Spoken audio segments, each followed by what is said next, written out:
আসসালামু আলাইকুম ওয়া রাহমাতুল্লাহি ওয়া বারাকাতুহু। সম্মানিত দর্শকবৃন্দ, একটু সবাই মাশাআল্লাহ বলি। আলহামদুলিল্লাহ, আমাদের হাঁস আল্লাহর হুকুমে অনেক সুস্থ সবলে আছে।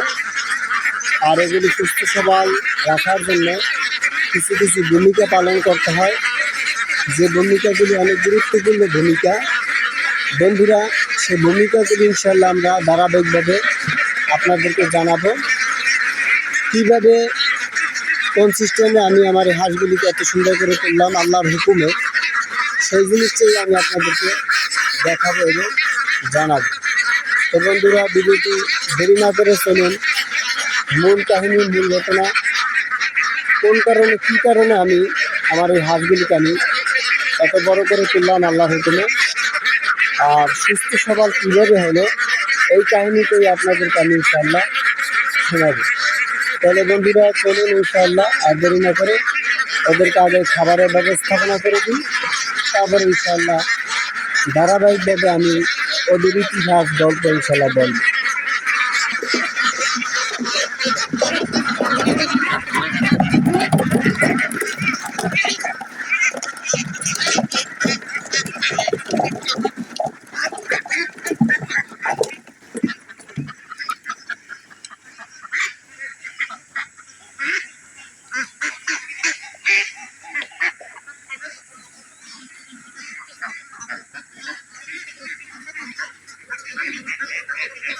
আসসালামু আলাইকুম রহমতুল্লাহি ওয়া বারাকাতুহু।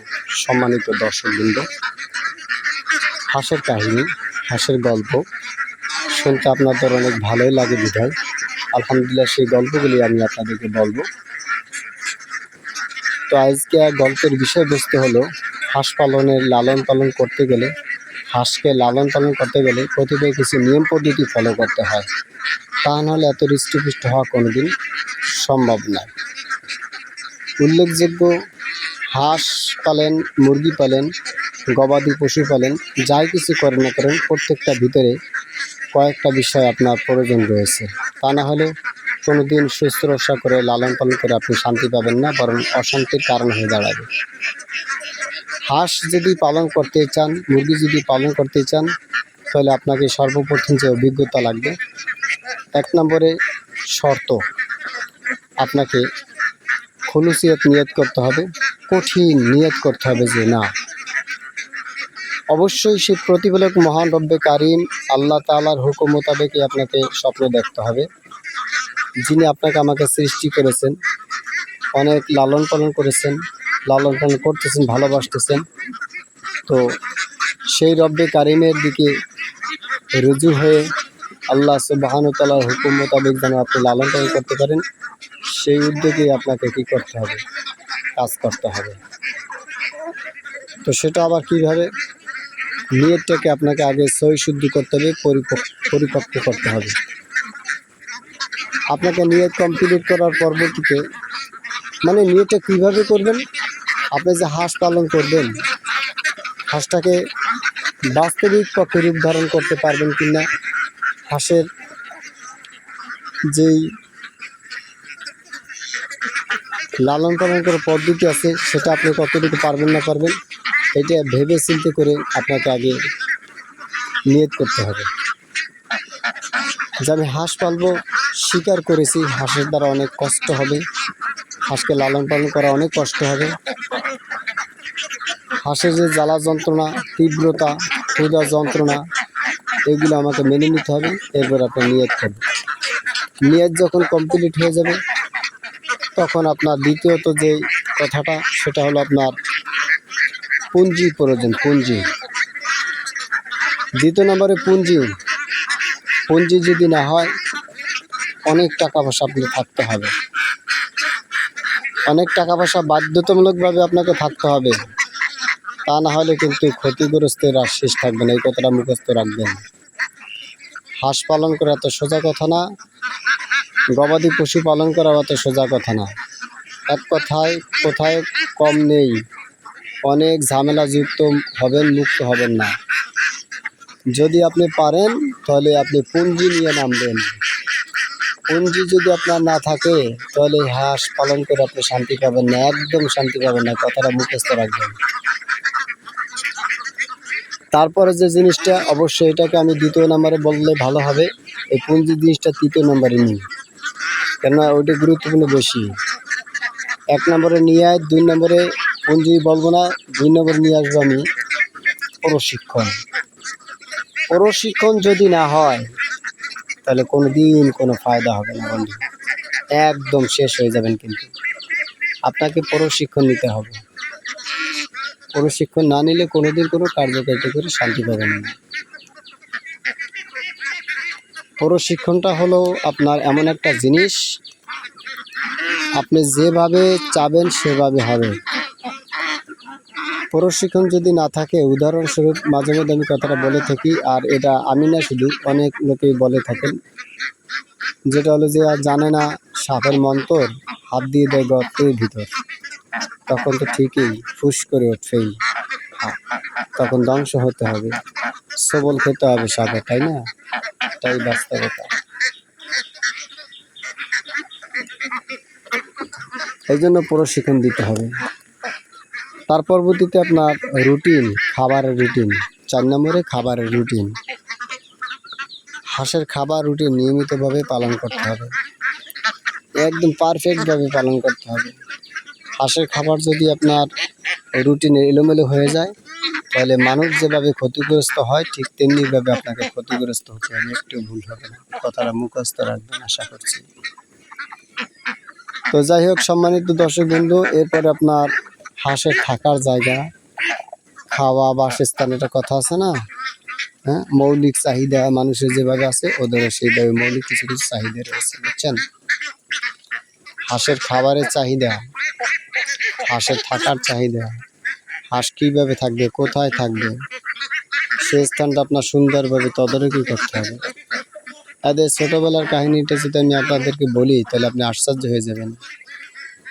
এদের পিছনে যে শ্রম, এদের পিছনে যে কষ্ট হয়েছে, এদের লালন পালন করা, মানুষদেরকে লালন পালন করতে এত কষ্ট হয় না, বুঝছেন? আপনারা খামারি ভাইদেরকে অনেক হ্যায় নজরে দেখতে পারেন, অনেকে পিশাচ, গালিগালাজ ইত্যাদি করতে পারেন, কিন্তু জানেন এই খামারি যদি এই জমিনে না থাকতো তাহলে আপনারা যারা গালিগালাজ দেন তারা এই সুযোগটা পাইতেন না। অর্থাৎ ভালো ভালো গোশ, গরুর গোশ, মুরগির গোশ, হাঁসের গোশ, এইগুলি আপনারা রাক্ষসের মতন চিবাইতে পারতেন না। এই জন্য সাবধান, যারা ক্ষেত খামারে কাজ করে, অবশ্যই ক্ষেত খামারে যারা কাজ করে তাদেরকে সম্মান শ্রদ্ধা করার চেষ্টা করেন। আপনারা মনে করেন না যে আপনারা কোটিপতি বড়লোক হয়েছেন, পার উপর পা রেখে আপনার খাবার খাচ্ছেন, শিক্ষা সফরে যাচ্ছেন, কত আনন্দ বিনোদন করতেছেন, এগুলি কাদের টাকায় যাচ্ছেন এটা লক্ষ্য করবেন। এই খামারি ভাইরা যদি কাজ না করতো, চাষাবাদ না করতো, তাহলে আপনাদের অবস্থা বেতাল হয়ে যেত। সুতরাং এর থেকে কেউ কম নয়, আমরা সবাই খামারি, আমরা সবাই চাষি, আমাদের ভিতরে সবারই অভাব অনটন রয়েছে, আমরা সবাই দুর্বল, আমরা কেউ সবল নয়, আমরা সবাই গরিব, আমরা কেউই বড় লোক নয়। একমাত্র ইন্নাল্লাহ গনিউল হামিদ, আল্লাহ সুবহানাহু ওয়া তাআলাই ধনী, আর বাকি সব গরিব।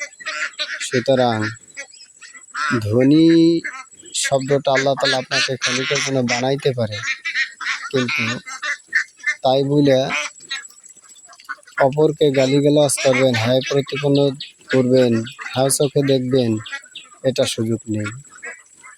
এই জন্য খুব সাবধানভাবে বলছি ভাই, দোস্ত বুজুর্গ, কথাটা যদিও বা আমি অন্যভাবে বলছি, কিন্তু লক্ষ্য রাখবেন, এভাবে করতে গেলে এক পর্যায়ে আপনি ক্ষতিগ্রস্ত হবেন, মাস্ট বি রিয়েলি অফকোর্স।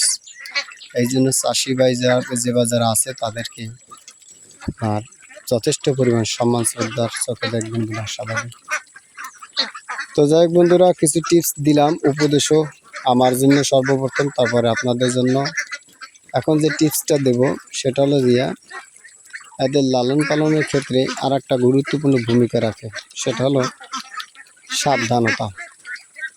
সাবধানতা বলতে কি, আশপাশে দেখেন কত পরিমাণ ঝোড় জঙ্গল।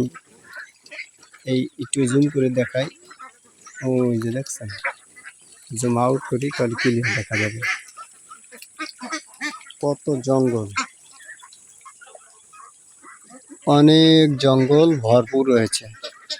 এখন এই জঙ্গলের ভিতর দিয়ে আপনার হাঁস পালন করা বড় টাফ ব্যাপার, বড় কঠিন ব্যাপার। কিন্তু হাঁস বলেন আর মুরগি বলেন, বড় কঠিন ব্যাপার, বিশেষ করে হাঁস আর মুরগি। আর এদের ছোটোবেলা তো আবার আরও কঠিন। আমি যে কত কষ্ট করেছি আপনারা সেই ভিডিওগুলি দেখলে আশ্চর্য হয়ে যাবেন, কিন্তু সেই ভিডিওগুলি আমি রাখতে পারি নাই, মোবাইল থেকে ডিলিট হয়ে গেছে।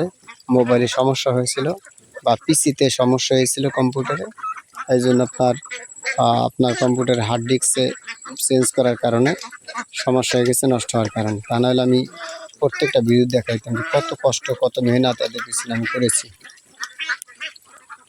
আসলে বাস্তবতা কি, আপনাকে পুঁজি নিয়ে নামতে হবে। আমি 50 মণ ধান, তারপরে দেখা গেছে আপনার ফিট, এরপরে আপনার কুড়া, এরপরে আপনার কচু সিদ্ধ, কি পরিমাণ যে খাওয়াইছি, কি পরিমাণ যে করছি, আর কত পরিমাণ যে ঔষধ ওদের পিছনে প্রয়োগ করছি।